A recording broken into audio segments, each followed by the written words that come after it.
guys! Welcome back to our channel. So for today's video ay nandito ako at ang family ko sa Bugnaw CE Beach Resort sa Anda po. So ito siya guys.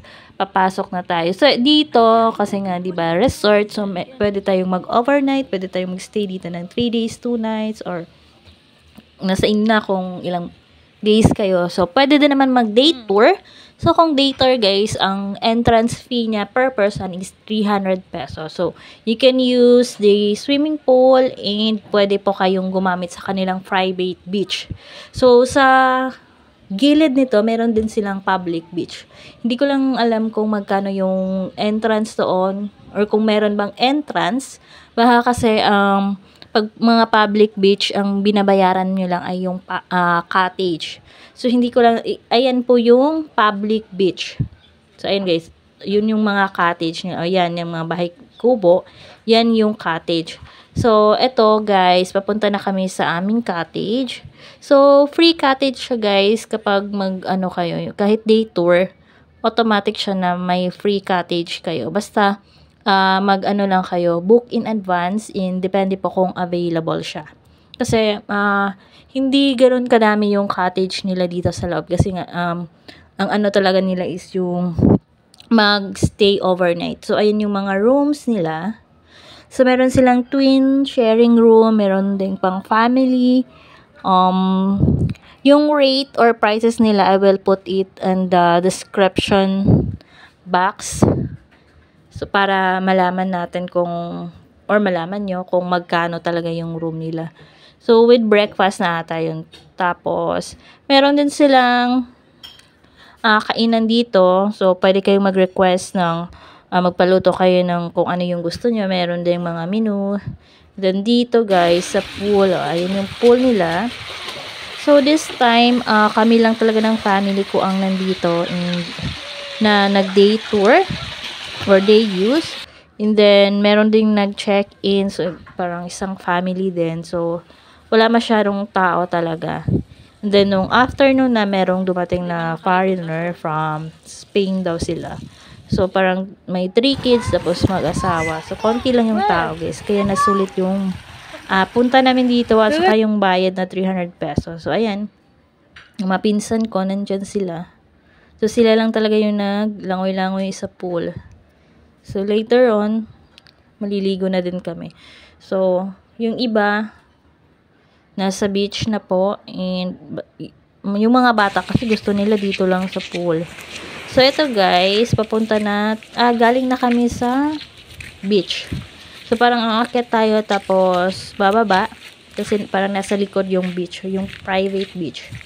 So, walang ibang maliligo doon, kundi kung sino lang yung nagbayad ng day tour or day use. So, sila lang yung makakagamit sa beach at saka yung mga nagstay overnight or yung nag-book po ng rooms. So, ayan guys.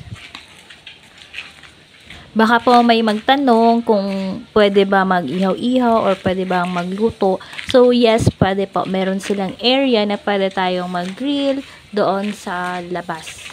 So, medyo malayo siya. Pero, kaya naman natin lakarin kasi bawal lang dito sa loob. Nasa labas lang yun. Siyempre kasi baka mausok. Tapos may mga kasi dito yung mga rooms. Baka yung amoy, diba? May iba kasing ayaw nila ng amoy ng usok. So, mas pinili nilang sa labas. So, safe naman po siya, guys. Tsaka hindi siya madumi. So far, okay naman yung naging experience namin dito. And, talagang sulit siya yung 300 pesos mo.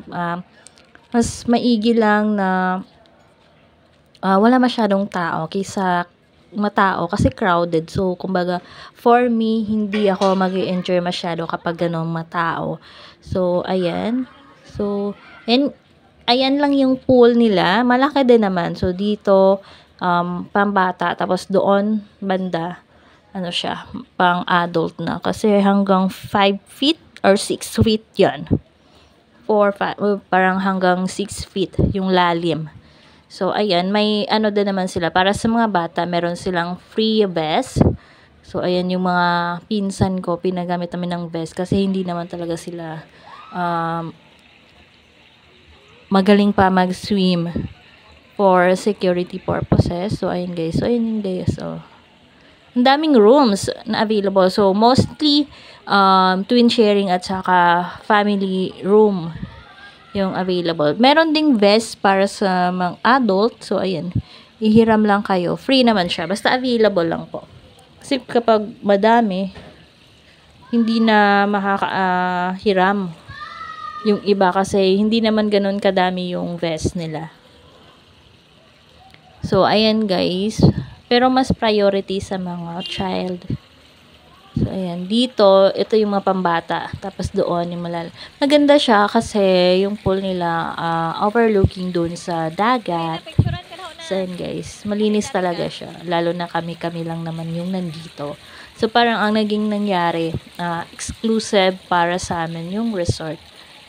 So, ayan guys. Hopefully, makabalik kami dito with the family ulit. Kasi mas masaya talaga kapag family ang kasama. So, malay natin, baka magstay na din kami overnight. Kasi parang mas sulit talaga kapag magstay overnight. Kaya lang medyo mahal yung rooms nila. Parang mababa is parang 3,000 something yung twin sharing. Per room, per night po yun. So, ayan. Hindi lang talaga ako marunong din lumangoy. Kaya nag-video lang ako. Actually, hindi ako masyadong nakapag-video kasi nag-swimming na din ako. And, kasi binantayan ko din yung pamangkin ko. So, ayan lang. So, parang Dari mo, isbong mo dari. ayoko namang mag-cellphone mag-cellphone habang nandito kami. Dari ba? Isbong mo So, dari. ayun, sinulit ko talaga siya, guys. Ikaw pa, ato So, nila pa sa mga gustong pumunta dito, comment down below para i-ano ko din yung kung saan yung location, exact location. Actually, meron din naman silang Facebook. So, you can search Bugnaw CE Resort. Ilalagay ko din sa description box yung pangalan ng resort po. So, ayan, picture after this.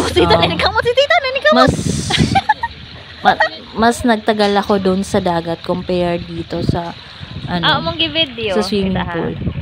So, after noon, bumalik ulit kami sa dagat. Tapos kami lang ulit guys yung nandito. So, meron pa akong ibang videos I will upload to. Kailangan ko lang i-edit kasi may mga ibang tao na nasali. So, ayan, yung mga bata nag-enjoy talaga sila. Dito lang sila sa pool. Ikaw po. Napumunta din sila sa dagat pero hindi sila nagtagal. Mas gusto nila dito. So, sa dagat naman po, meron din lifeguard yung nakabantay. So, safe tayo. Pati dito sa pool, hindi talaga umaalis yung lifeguard para bantayan kahit ilan lang kayo mag-swimming. Meron pa din lifeguard. So, yung mga pinsan ko, nasa elementary pa kasi ito. So, kailangan talagang may bantay. So, yung lifeguard na ang bahala doon. So, mas okay din naman na merong family mo na magbantay. Kaya lang kami, nasa beach kami. So, ayan yung lifeguard. So, nandyan lang siya. Nakabantay talaga. So, ayan guys. Thank you for watching. And I hope sa mga hindi pa nakapag-subscribe, mag-subscribe naman kayo. I-like nyo yung video namin kung nagustuhan nyo, and pa-share na din po. So, ayan yung pamangkin ko. So, nag-enjoy talaga siya. So, ayaw na niyang umahon talaga sa pool hanggang sa nung mga alas 2 or before 3 p.m. Nagsawa na din siya. Siguro napagod na. So, kaya siya nag-decide na magbihis na siya. For sure, pagod na yon. So, that's it for today, guys. Thank you ulit for watching. Bye!